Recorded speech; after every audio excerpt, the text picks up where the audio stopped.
Hello, it is Kim Kral. Welcome to the second episode of Kral Space. I am Kim Kral, and I wanted to say reporting to you. I am recording to you from inside of my closet. Today is day 26 that I've been in quarantine lockdown. I've gone to the grocery store I think 3 times. Once was 26 days ago. That sounds so apocalyptic. If this was actually the apocalypse, I'm calling a walkie-talkie to my friend that I don't know. I've been watching a lot of Walking Dead, and I don't want to admit this because I was doing recaps on each episode in my Instagram story, but then I caught all the way up. I caught up. It's in season 11 or some shit. I think it's season 10. And I caught up in 26 days. And I can't tell if that's something to be really proud of or something I should be ashamed of. Something I feel like maybe people would judge me for is that I haven't watched the newest episode of The Walking Dead. Did I say Breaking Bad? The Walking Dead. I haven't seen Breaking Bad. But I've seen an episode. Whatever. I can't lie to you. But I haven't watched the newest episode of The Walking Dead. Mostly because it's not, I don't know, man. I miss Rick. But so then instead, I've just started The Walking Dead over. So now I'm just watching it again, and I've already gotten to season 4. Jesus Christ, season 4. But I'm also doing a bunch of other stuff in between. So it while it's on, because now I know it's going to happen. I don't know why I told you all that. Because 26 days ago, I went to the grocery store and did a 2 or 3 week shopping, hoping that it would last me 2 or 3 weeks. But all the food was out in most of the stores. So I went to a store, Food for Less, that I've never really gone to. So it didn't have, oh yeah, I already told you this because I told you about how I ate that Italian sausage raw. Jesus Christ. It's episode 2 and I've already told you way too much. But I got to go to Trader Joe's today, which was interesting. Well, they do the 6 foot social distancing thing where, and they only let 40 people in the store, I think. And I don't know, I guess now, I've always been a bit of a crier. I cry every day. I didn't know that was weird until 2 years ago when I told someone. I was like, well, yeah, you know how we cry every day? And they were like, I don't cry every day. I was like, you don't? I think I cried 4 times today. And not a mess train wreck cry, but I probably get moved 3 times a day. Moved, you know what I mean? Something's just really moving, so I cry. Or I see something sad and I cry, or I'm happy and I cry. Or I watch, I cried again when Lori died in Walking Dead. And you can't say spoiler alert because that happened 9 years ago. And so we're in line and you're outside and this woman who works there is giving I had to take a big breath. I'm in this tiny closet. I forgot how claustrophobic I get, so this should be interesting. So one of the women that work there is standing outside and manning the line, I guess, and explaining. I hope I don't cry while this happens.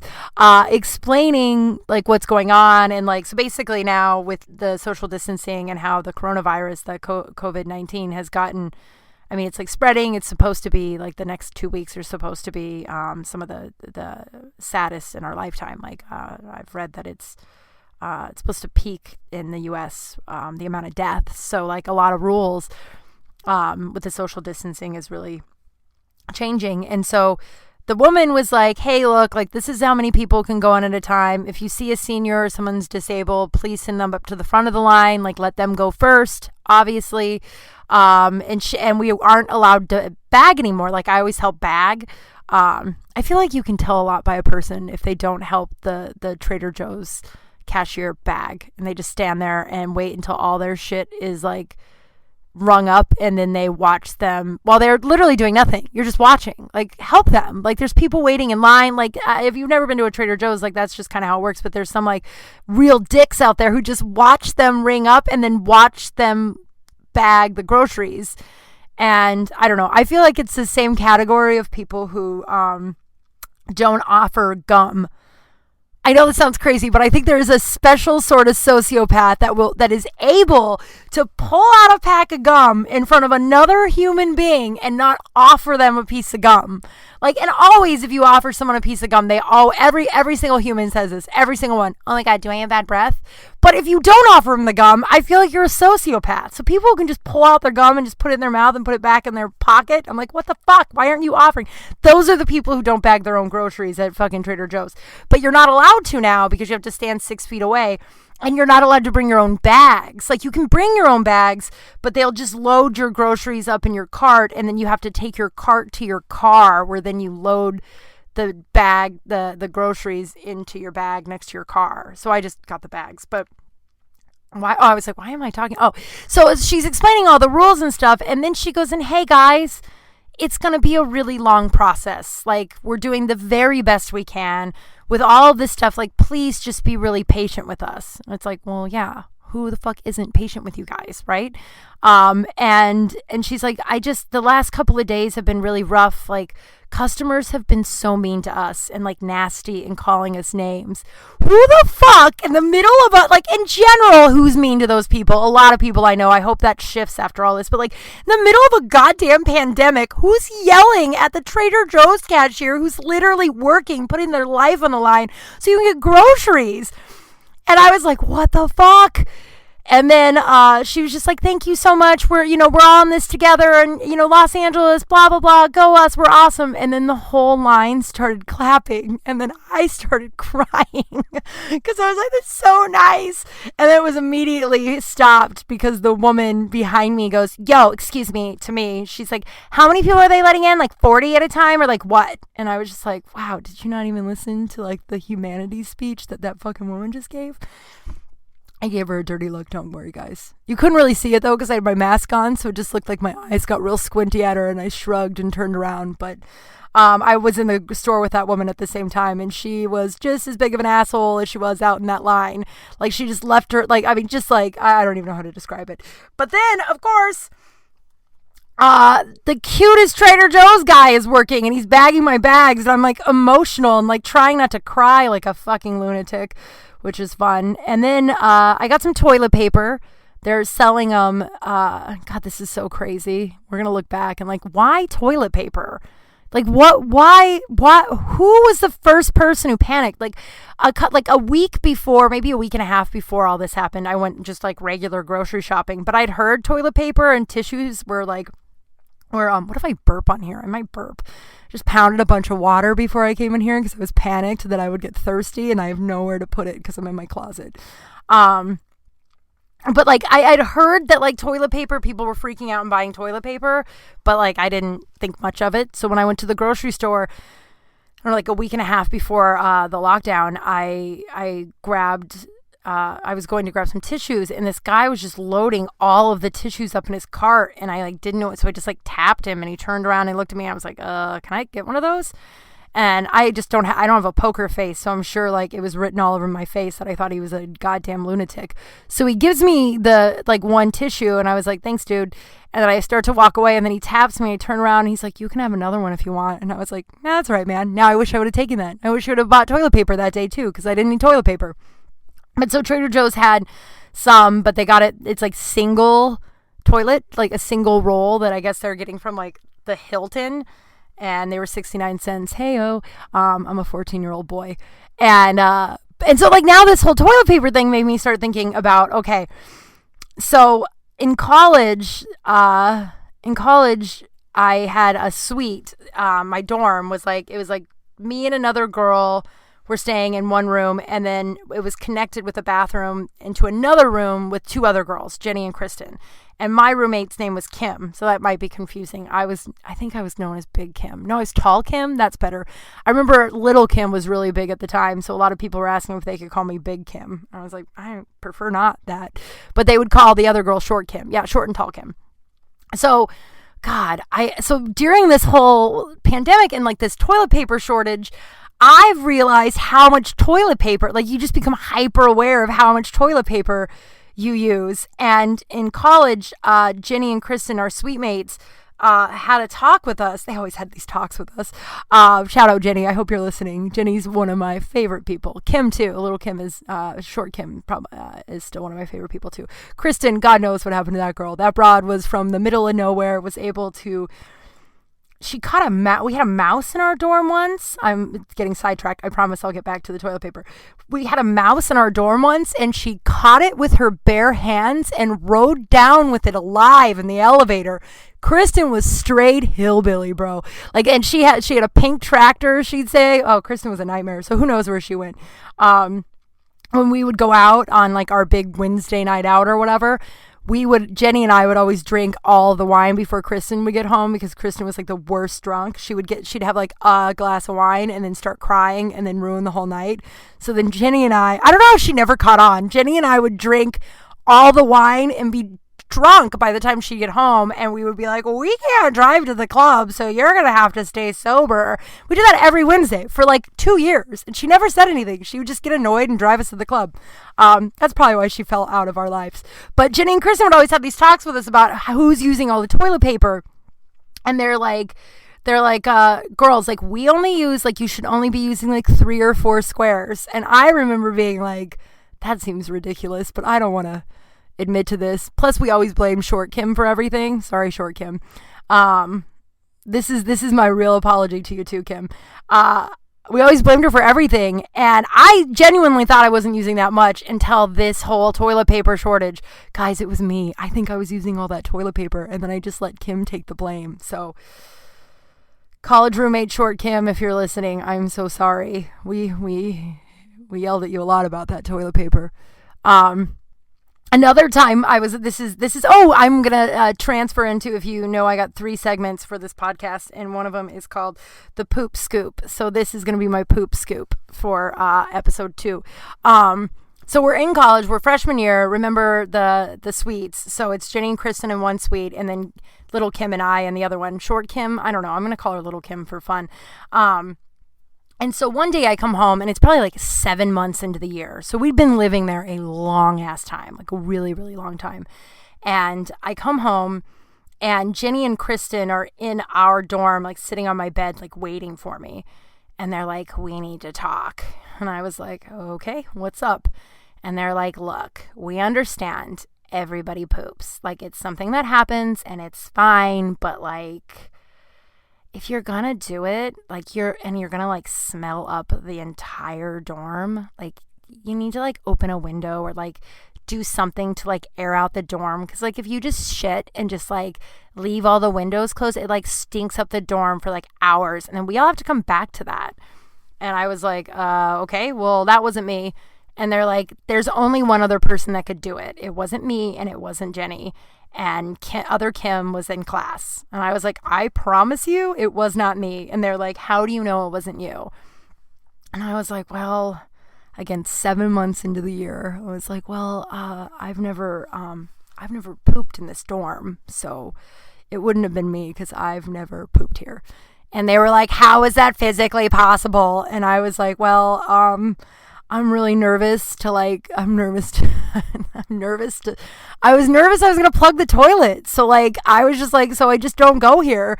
And they're like, well, what do you do? I'm like, well, I hold it for 3 days, and every 3 days I'd go to Target. There's a Target like a mile away, and I couldn't go every day. So I trained my body to poop every 3 days, which sucks because now I never poop. And I have a really big feeling it's because of how much damage I did that freshman year of college from pooping in Target every 3 days. But I was like, I'd hold it for 3 days and then I'd go to Target. And they're like, why Target? Why, like, a public restroom seems more like scarier, more mortifying to poop in. And no, if I poop in a Target bathroom and plug that toilet, then I just like walk away. Like, I can just leave. No one will ever have to know, right?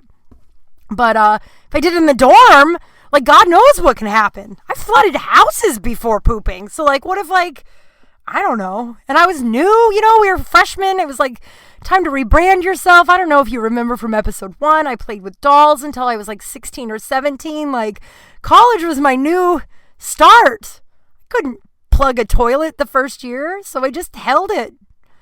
Oh man. And the look they gave me was like, that can't possibly be real. And then, they were really nice. They like got like air freshener, and they like, I don't know, they like made the pooping experience for me really great. They were like, they made time. I don't know if they made times, but they like, they like made sure I felt comfortable. But Jenny started dating this guy on our floor named Kyle, and she thought it'd be funny to tell Kyle or confide in Kyle. And then Kyle told everybody on our floor. And now cut to 20 years later, I run into these guys, or we, have drinks to catch up when I'm in Denver. And every one of them, every time goes, "How's Target, Kim? How's Target?" For 20 years, they've asked me how Target is. 20 years. I can happily say I'm able to poop pretty much anywhere now. I mean, it's not always as smooth sailing as one would hope. It's always some kind of, awful, embarrassing story, but not every time. Every time I pooped, it was just like some awful experience. Sorry. I love poop. So that's your poop scoop. So sorry, Kim, that we blamed the toilet paper on you. Oh man. And that reminded me, when I was thinking about that too, that reminded me of a story. God, I could talk about college all day. I could talk about college all day. I just mean, like, Jenny and I had so much fun. That broad, God, she was just like as like funny and sarcastic, and we just had the same dark sense of humor. Oh, I remember one time we were living in the dorm, and we thought I don't know if she knows this part. We thought it would be funny if we left our door open so the guys could walk by in the hallway, and then we wore strapless bras, and then we wore like short shorts, and then sat under the same blanket, and it looked like we were watching TV naked. And so when people would come in, we'd talk to them, and they would be so confused as to why the fuck are these two naked. And the first time someone came in and we were talking to them and we were laughing so hard, I peed my pants a little that day. I never told you that, Jenny. I peed my pants under that blanket with you because we pretended. But yeah, Jenny was tons of fun, dude. We, my sophomore year, I lived with a fraternity. Yes, I lived with a fraternity my sophomore year of college. Everyone that I tell that to, they're like, "Do you mean sorority?" No, I know the difference between a fraternity and a sorority. I ended up living with them because I didn't have a roommate for the second year, for sophomore year, and my roommate last minute freshman year dropped out, so everybody already had their housing, like apartments, and like it was a small town, so like all the apartments were already taken, and all the people that I would have lived with had people to live with. So my girlfriend Amy was like, "I know these guys, they're in a fraternity, they have like," it was a dry campus, so there was houses off that weren't the frat houses where they would have the parties, and I lived in one of those, and so, which was so much fun, and those guys were like my brothers.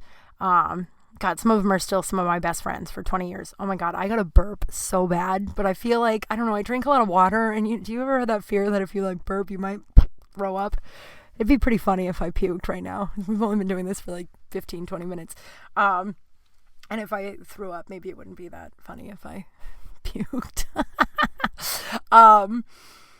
I do about the 20-minute mark in here, like, kind of freak out that someone is just like, and maybe I'll have a part in the episode, every episode, where I just have to check.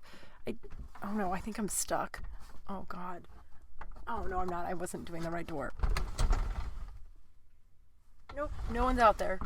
But you almost got to hear me get stuck in my closet, which would have been a real treat, I'm sure, for everyone. I probably would have started to cry, which would have been my 9th time crying today. So I lived in the fraternity. I got totally lost and sidetracked. I lived in the fraternity, and in the summertime, so the summer between sophomore and junior year, I came up. I was living in Denver, off like away from school, and then I came, and Jenny was still living in Greeley, is where we went to school. And so I came up to see her for the weekend, and we walked to the old frat house. We walked to the frat house that I didn't live in anymore. I didn't live in that one. There was another one. This is so confusing. I hope you're following. So we walked to one of their houses, and we knocked on the door. You know, it's like nighttime, like where everyone's out partying, and it's a small town, so doors are always unlocked. So we knock on the door, no one answers, so we go in. So we go in and we like hang out. We like, we go in the kitchen, we eat a bunch of food. Then we used to have this like stealing thing where we thought it was funny if we like stole shit. So we were just like taking stuff out of their cupboards, like shot glasses, the fraternity paddles. We went downstairs to Ross Holder's room. We like laid in his bed and talked for a while. Then we went across the hall, played on the computer in Cody's room. Like let me tell you, we like hung out in this house, right? Like, I mean, hung out, like not like we went upstairs to another room. We pounded on a door. We tried on some clothes. We ate some more food. We stole a couple more things. We walk out of this house with like loot, right? And like we always gave it back. Like it was like a prank stealing, not like sketchy stealing. If you're listening from years ago and you're like, I knew that's what happened to my shirt. That is probably what happened to your shirt. Sometimes we didn't give it back. So we're walking out with all this shit, and we're walking down the street, and we see this big party, and we see all the dudes that we just left their house, and we're like, oh, fuck, okay, so we stash all their stuff in a bush so we can go into the party. And what was cool about Ginny is that we would go to parties, and she wasn't the girl that, like, both of us were, like, social butterflies, so we could just, like, part ways, and it wasn't like, don't leave my side all night, I'm scared. So, like, we parted ways for an hour or so, and then she comes up to me, and she's like, we have a problem. And I was like, what? She's like, I just ran into Cody and Ross Holder, the house we were just at. And I was like, yeah. And she's like, they moved. They don't live there anymore. They moved this summer, the beginning of the summer. They're in a whole different house. I was like, whose fucking house were we in? She's like, I don't know. So we went to this stranger's home, and I'm talking, we were there at least an hour, maybe more. We ate a lot of food, and we're like, what the fuck do we do? So we left this stuff in the bush for the night, and then we took it home with us. And then the next morning, we're like, well, we can't keep it. So we drive over to the house, and we knock on the door, and this like hot dude in his underwear, so hot, answers, like boxers, not like briefs, but like boxers, answers, so hot. And there's like an equally hot girl like standing behind him. And we just stand there with the stuff, and we just like shove it all in his hands, and he awkwardly grabs it, and we just go, we're really sorry. And we just got in the car and drove away. I don't know if that story is as funny as we thought it was. I've told the story over the years, and some people are really into it, and then other people really aren't. I don't know, man. This is odd. This quarantine stuff. I live alone, and I know a lot of people that live alone and are having a really rough time in this scenario. Like having a really rough time with like I don't know. I guess just being alone, which sucks because like I don't know. I as I said, I think before, I was an only child with like a super sketchy childhood. So like, I don't know. Like I enjoy being by myself, but I get it, and I feel for those people.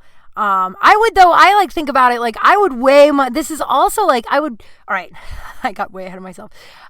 This is making me think about all of my ex-boyfriends or all the dudes I've dated over the years. And like, I would way rather be in here all by myself with my cats, all by myself with my cats than any of the dudes that I had ever dated. Like oh my God, I'm thinking about like the last guy I dated. Oh, he would have just played video games the whole time he would have played video games. And like, he just ate so much too. Just like, I don't know. And I mean, yeah, the video game thing, and boring too. So boring. And then like, I dated a guy, my last like boyfriend, oh man, I talk about him a lot in my stand-up. Jimmy the Dragon. He called himself that. Not his name. It was a self-appointed nickname, and nobody else called him that. He owns a Magic the Gathering shop in Koreatown and is has a pretty bad cocaine problem. I didn't really realize the extent of the problem until after we broke up, and then just like a lot of stuff came to light. But like, I think about that in this quarantine, and I think I would have killed myself if it was Jimmy and I in here. I truly hated him while we were together. Like, I feel bad saying that. I was in a really dark place myself. So like, So it's not fair for me to say how much I hated him, because I don't think I liked myself very much to have dated someone that terrible for as long as I did. But like, so I'm kind of thriving. And then like, also a lot like in the alone environment, but also a lot of people are telling me that their exes are reaching out to them. And like, I don't know if I'm not getting any calls from any exes. Like the ones like Jimmy, I told him to never contact me again, like burned it to the ground, and then I blocked his number. So I don't know if he's And then all the other ex-boyfriends I've ever had are all married. So it'd be super weird if they reached out to me now. Who is reaching out to me now is like long lost family members. Like my mom's side of the family, a lot of them are Jehovah's Witnesses, and my mom's sisters specifically. And I'm close to one sister, and we just don't talk about the religion, but she has been since the pandemic. And I don't know if she'll ever listen to this. Shout out to you. I do love you quite a bit. But she keeps talking about the end of days and how the Bible says this is the end of days, or how this is similar to how the Bible describes the end of days for Jehovah's Witnesses. I'm burping again. I will never pound water right before I get in here. Just water too. Last time I had like a glass of scotch whiskey, and no burping there. This time I'm stone cold sober and I just drink a bunch of water, and I'm like, I'm gonna burp the whole way through this. There it is. Okay, that's good. But yeah, she keeps saying how it's the end of days, or how the Bible describes what's going on right now, similar to the end of days. And she's like, I just didn't think it'd be this quickly. I didn't think it'd be right now. And then she sent me a 30-minute talk about the end of days, I guess today, or Jesus died. I'm not really sure. I didn't read it. Usually when she goes into the whole witness stuff, I'm just like, But then her other sister, the oldest sister, I don't know if she's the oldest one. I don't know. There's like 5 of them. Jehovah's Witnesses, I think, are like Catholics. They bred a lot back in I guess that was just boomers. So my mom had like 5 sisters, and so I think she's like the second oldest. Who knows? But I haven't spoken to her. I think I've spoken to her maybe 3 times in the last 20 years, and 2 of those times was a funeral. And the last time, I think one of the last times I spoke to her, I was just back from college from like the winter break, and I was just talking about how much I was like partying and having fun, and she and her husband got so upset at me that I was like casually talking about having fun, and I was like, oh, I'm responsible, I'm 18, yeah, I know I'm not legal age drinking, but like I'm responsible, I don't drive, like I don't drink too much. That was kind of a lie. Of course everybody drank too much back in those days, and I lived with a fraternity, come on. But she got so mad, and I was like, well, I'm not sheltered. But so anyway, like that whole argument is not interesting. But she messaged me the other day out of the blue, text messaged me, and was just like, oh, this is just making me think about, people I haven't talked to in a while, and I just wanted to see how you were doing, which is so nice. But it was just like such a bizarre baiting conversation. Like she asked how, it was like trying to see if I believed the COVID-19 was real.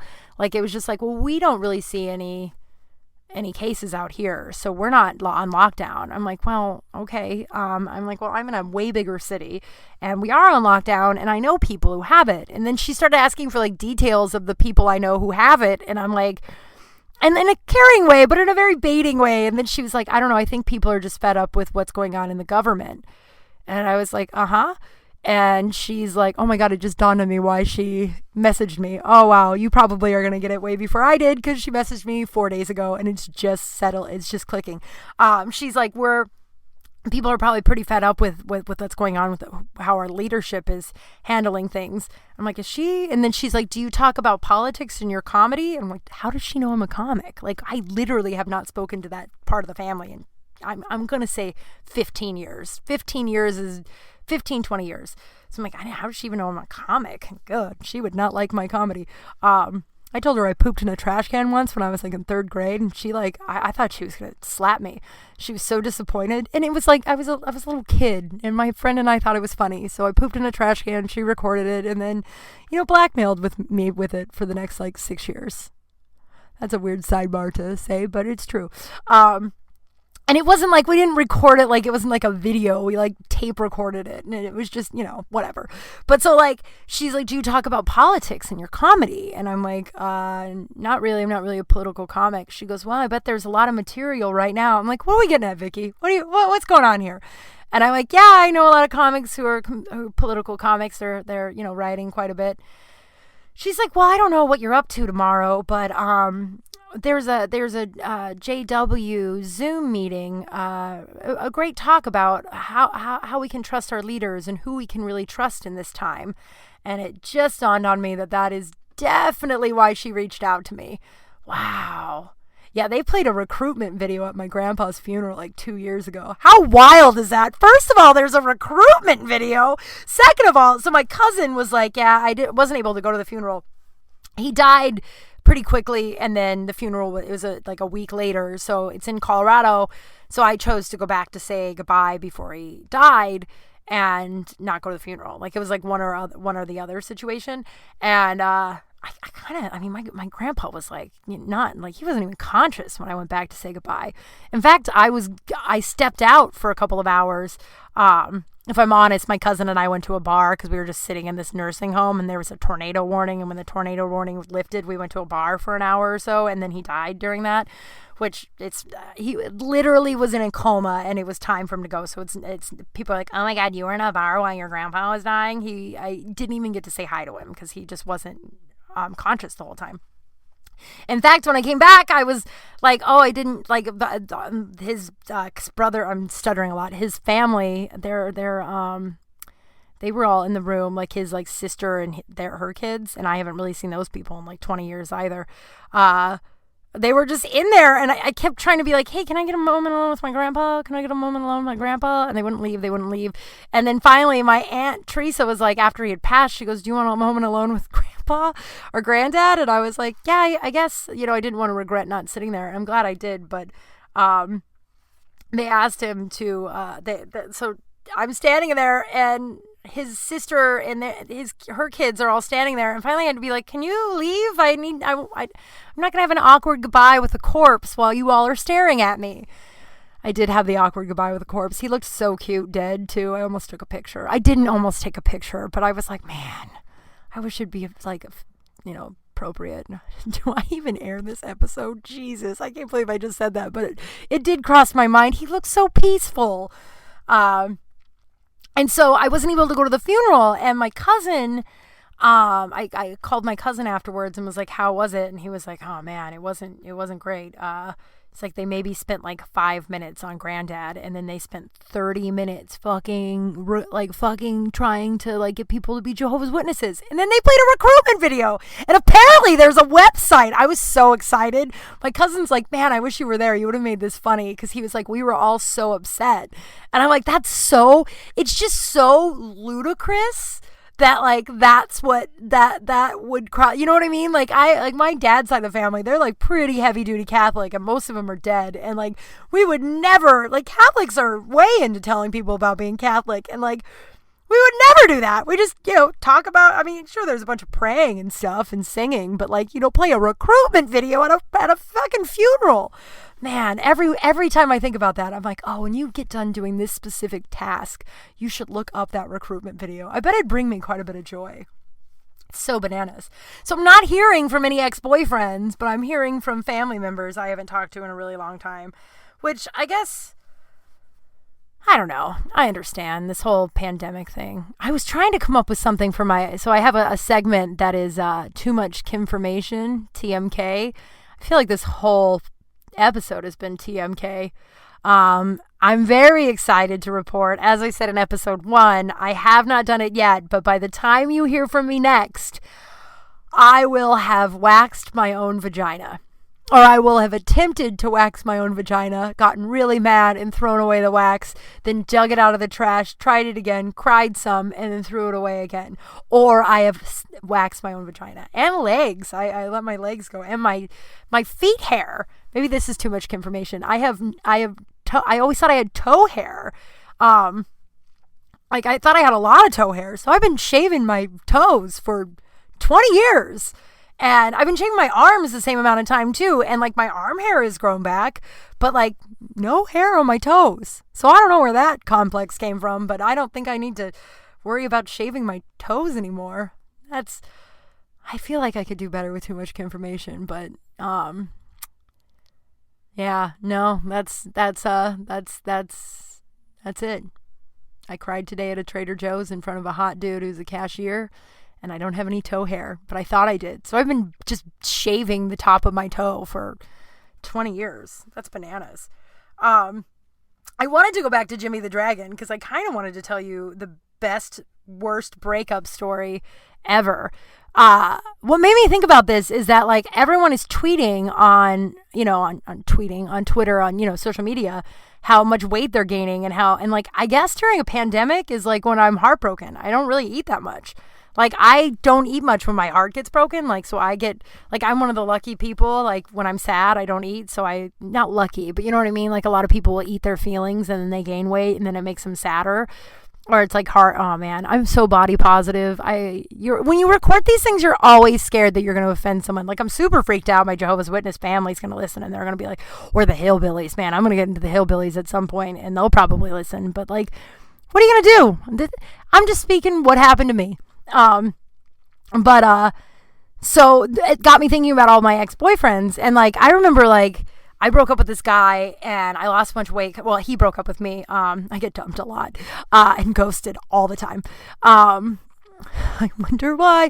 No, I'm awesome. Usually the reason why is I usually just pick total idiots to date. It's my picker. I'm awesome. I'm awesome. I haven't cried once while doing this. That's pretty impressive. But like, this guy broke up with me years ago. This isn't a crazy breakup story, but this guy broke up with me years ago and I gained a bunch of weight in that relationship because like when I'm happy, I kind of eat a lot. So I gained a bunch of weight in that relationship, but then he broke up with me. I was devastated. Then I lost all the relationship weight. And then I started getting happy again. So I started gaining the weight and I was like, man, do you think I could call Rob and just be like, hey man, do you think you could fuck me for the weekend? And then just like not call me again so I can get sad again, so I can get motivated to get back into shape. I don't know if that's funny or not, or if that's just kind of sad. But then it made me think about all the breakups. So this is the craziest breakup story. I think I've told this on my radio show before. Definitely, if you know me, you know this story. It's about Jimmy the Dragon. Whew, you ready? How does one ever trust another human being after this? He was such a cokehead, dude. So, like, I know that, like, I can, whatever. This didn't break me. This actually, like the next day after the breakup, I woke up and was like, I felt like 1,000 bricks lifted off of me and I like changed my whole life. Like worked on my self-esteem, my self-worth, like started loving myself. So really this breakup was one of the best things that's ever happened to me. I am so fucking burpy. It feels like I also ate like 4 cookies before this. She who says she doesn't eat during a pandemic, I just bought the cookies. All right. So, So Jimmy and I, so it was Jimmy's birthday weekend, this Jimmy the Dragon. It was his birthday weekend. And so it was Super Bowl weekend too. So Saturday night I planned this like big birthday party, right? Like I make like the cake that his mom used to make him growing up. I got the recipe from her. Like I planned this whole like Irish bar crawl, or pub crawl, because that's what he really wanted. I made him breakfast in bed. Like I did all, like, I mean, I went above and beyond. Like, I got all of my friends to come. All of his friends came. So it was just, like, a wonderful birthday. And he told one of my dear friends, he was like, oh, I'm going to marry that girl one day. Like, I've been in love with her since I met her. Like, it's just, like, important for the breakup, like, how night and day the next day were. This is why you don't date coke addicts, by the way. So, like, it was like, we're in love. And a week later, I was supposed to hop on a plane with him to Kentucky. Or no, 2 weeks later, I was supposed to get on a plane with him to Kentucky to go spend a week with him and his parents. So we were like in the relationship, right? So birthday goes off without a hitch. It's amazing. Without a hitch or with a hitch? Without a hitch. I don't know sayings too. You probably ought to know that. We should start making like lists of all the bizarre crap that I last week I told you that I have a weird thing with death. I don't know why I'm doing this now. Okay. So I don't know sayings. It went off without a hitch. It went well, right? So we wake up the next day. It's Super Bowl Sunday, which is like my holiday. Like I love Super Bowl. I love football. So we go to this bar where a bunch of my buddies were going to be at before we were going to go to a party. And he's like, he leaves for a little while and then he comes back and he's like, oh, Eddie was outside. And I'm like, Eddie, your coke dealer? Also, sidebar, if your boyfriend has a coke dealer, he has a coke problem. Period. I don't have a coke dealer. I've done cocaine. I don't have a coke dealer. So, like, he's like, Eddie. I was like, why did you call Eddie? And he's like, and I was like, do you? And then it clicked. I'm like, do you need to do cocaine every day? And he goes, it's Super Bowl, babe. And I was like, and I don't know why. Once again, low self-esteem at the time. I was like, Oh, yeah, I guess it is Super Bowl. Okay. And I like brushed it off like no big deal. So he has 2 big bags of Coke with him apparently. And then we go over to my friend Ashley's house, and her boyfriend at the time are having this big party. And there's a guy there. This is important for the story. I don't know if this is there's important for the story. This guy, this in the middle of some of these things, when you're sitting in a closet all by yourself, just like talking to a microphone that looks like a head, you're wondering, like you're questioning your sanity or how interesting this is. Do you know what I mean? But so we're just gonna keep rolling through, and if you like it, you'll keep listening. If you won't, maybe you'll still keep listening. Who knows? Every like 40 minutes it asks me to, or 20 minutes it asks me to, this does not matter. Oh my God. This is so raw. So we go over to that. And so we go to Ashley and her boyfriend at the time's house, and there's important for the story. There's a guy there that I had went on a date with like a year and a half prior. His name was either Tucker or Tanner, Tucker. Turner? I have no idea. Like, that's how little this dude meant to me. I don't know his name. I was like, I think it's Turner. We'll call him Turner. No, I think it's Tucker. We're going to call him Tucker. And he ghosted me. Like, we went on a date and he ghosted me. Apparently he ghosted me because he told me he was like 28 and he was really 22, and he was freaked out that I wouldn't go out with him again. He was correct. I would not have gone out with him again. 22 is way too young. Very sweet kid though. I've ran into him over the years. So he's at the party, very important for the story. It's the Super Bowl that the Eagles and the Patriots are playing, and the Pats lost. So it's like 5 minutes left in the game, which means it's like 30 minutes left, right? And Jimmy, I call him Jimmy for these like situations. Oh, now you know his name's James, but Jimmy is like, mostly because it's funny. Because who calls themselves Jimmy the Dragon? So Jimmy is, he's fucked up. He's super coked out. He's super drunk, and he wants to leave. He's like, he's getting really paranoid. He's saying everyone's being really mean to him there. He needs to get out of there. We need to go. And I was like, there's really no power on this planet that's going to get me to leave watching this game now. The Pats are going to lose. Like, I can't wait. So I was like, all right, babe, well, there's like 30 minutes left. Like, it's only 5 minutes left in the game. So it's like 30 minutes left, a couple commercial breaks. So you can like go watch the commercials. And then like, so every commercial break I'd check on him, and he finally made some friends or some shit. So he like calmed down. Then the Pats lose. Woo, everyone's happy. And I go into the kitchen, and Tucker comes in, and he goes, and I think we said hi when we came in, but like nothing big. And he's like, hey, how are you? And I'm like, good. And he's like, hey, I just really want to apologize for ghosting you. And I was like, oh, it's fine, man. And he's like, I think at the time I was just really sad over my ex-girlfriend, and I just wasn't ready for anything serious. No, he was 22. That's why. But he's like, and then he goes, and it's just taken me a really long time to get over her. And then he teared up. He like started to like cry a little. And like, I did what any other human being I believe would have done on the planet. And I think I hugged him. I don't even know if I hugged him. I think I just put my hand on his shoulder and said, hey man, I'm so sorry to hear that. And then was like, it's cool though. Like, I'm really happy. And I point to Jimmy. I'm like, I really love that guy. Not true. God, it's so embarrassing to say that now. It's like, I really love that guy. So I was so happy. And he's like, okay, cool. So I think he and I did like a shot or something. And I walk out of the kitchen, and I can't find Jimmy. And I was like, and I go to my 2 girlfriends. I'm like, have you seen James? And they're like, and Ashley, whose house it was, she goes, I think he said he was really sick and he needed to lay down. By the way, that guy did that all the time. So embarrassing. We're adults. We'd be somewhere and he'd be like, I'm too drunk. I got to lay down. So embarrassing.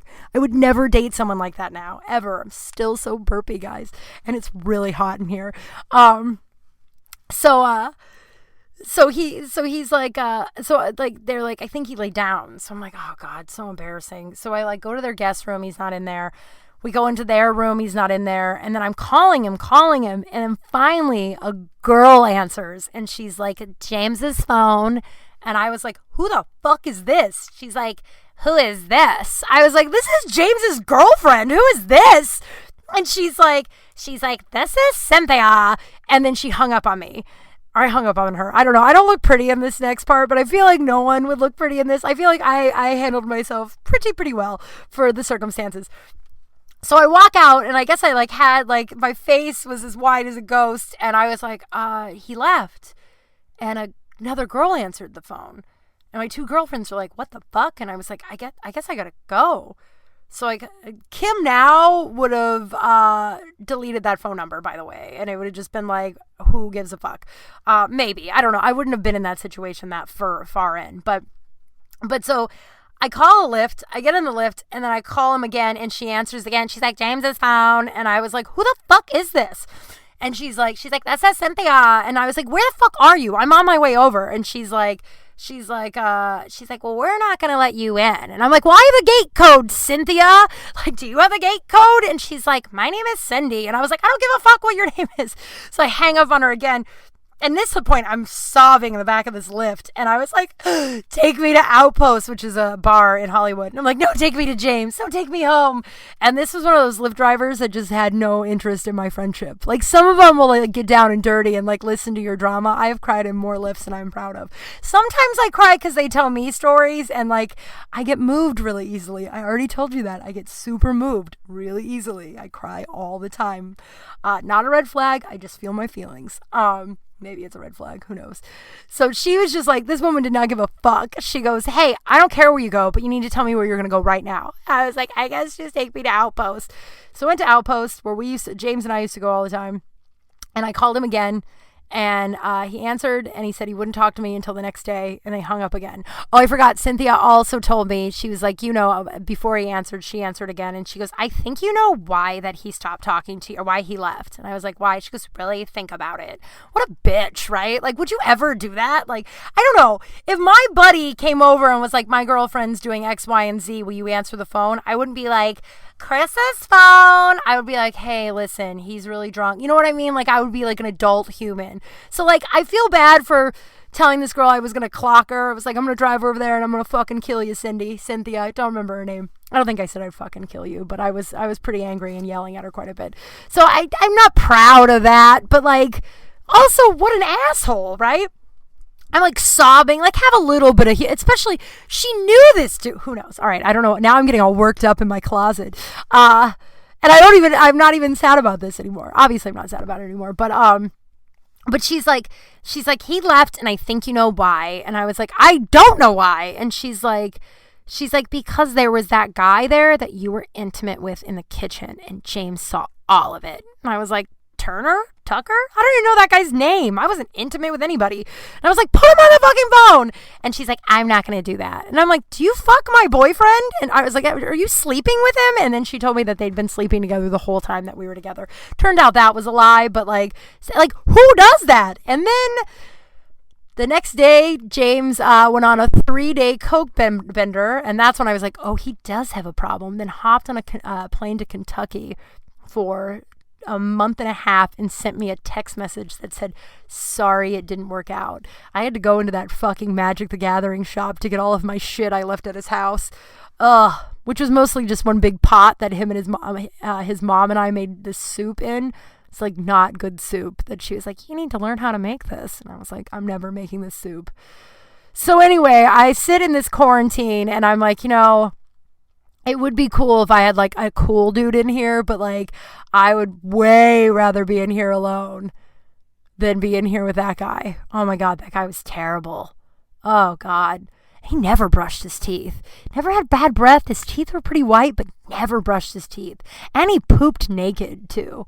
I don't know if that's important, but those are two things that now, naked pooper and fucking no brushing teeth. I'm like, I can't date you. And self-appointed nicknames. Cocaine too. This really went off the rails. I just thought that I thought of that story today just because I don't know. So shout out to all the people who are alone in quarantine. It is really important, I don't know, to stay with the lockdown. People are dying, and it's really frustrating when you see social media if people are still thinking it's okay to go see their friends. It's not. I mean, I get it. Like, I'm alone in my apartment and I'm really lucky. Here's our last segment. We're gonna lead into the last segment and then we'll bring it home. Bring it home. I don't know what the fuck that means. But the last segment, I like to end each podcast with a segment I called I Am One Lucky Broad.